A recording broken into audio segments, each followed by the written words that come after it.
Bonsoir, bienvenue dans le 20h BFM. Je suis ravie de vous retrouver ce soir. On est ensemble évidemment pendant 2 heures, en direct jusqu'à 22h.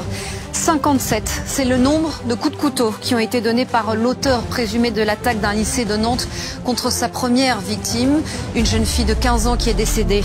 Les autres victimes, les 3 autres victimes sont toujours hospitalisées, mais elles sont ce soir hors de danger. Lors d'une conférence de presse de près d'une vingtaine de minutes, le procureur de Nantes a décrit l'auteur présumé, Justin P, comme un garçon solitaire, suicidaire et fasciné par Hitler.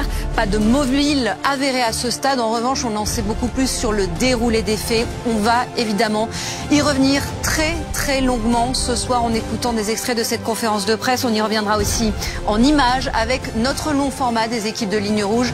Ce sera à partir de 21h. 2 autres titres ce soir dans le 20h BFM et notamment Donald Trump qui s'aligne sur les Russes et affirme dans une interview au Time que la Russie gardera la Crimée.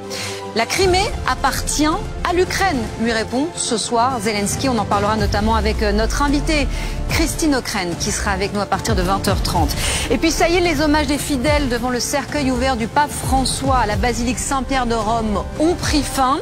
250 000 personnes s'y sont rendues et parmi elles Emmanuel Macron et son épouse. Ils sont arrivés aujourd'hui à Rome. Demain, les funérailles commenceront à 10h en présence de 50 chefs d'État et évidemment sous haute sécurité. Nous serons au Vatican aussi dans quelques minutes. Soyez les bienvenus.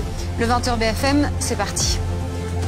Nous allons parler énormément de cette attaque au lycée de Nantes. C'est une scène d'une extrême violence, une scène d'acharnement qui a donc été décrite aujourd'hui par le procureur de Nantes.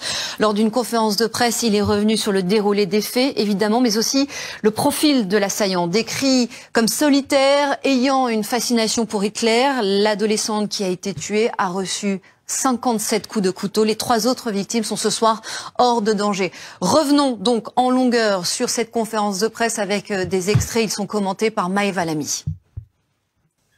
Ces déclarations à présent. La Crimée appartient à l'Ukraine, insiste ce soir le président Zelensky. La position de l'Ukraine reste inchangée. Réaction évidemment aux propos qui ont été tenus par Donald Trump dans son interview au Time Magazine. Le président américain est catégorique. Pour lui, la Russie gardera la Crimée. Au même moment se tient en ce moment une rencontre à Moscou entre l'émissaire américain Steve Witkoff et le président russe Elia Morel. Bienvenue si vous nous rejoignez, il est 21h, vous êtes dans le 20h BFM et nous revenons évidemment, on va y revenir d'ailleurs très longuement jusqu'à 22h à cette attaque effroyable donc dans ce lycée privé de Nantes avec cette conférence de presse du procureur de Nantes qui a été tenue ce soir. Pendant une vingtaine de minutes, il est revenu précisément sur le déroulé des faits, sur le profil aussi de l'auteur présumé des faits. C'est mobile, pour l'instant il n'y a aucun mobile confirmé.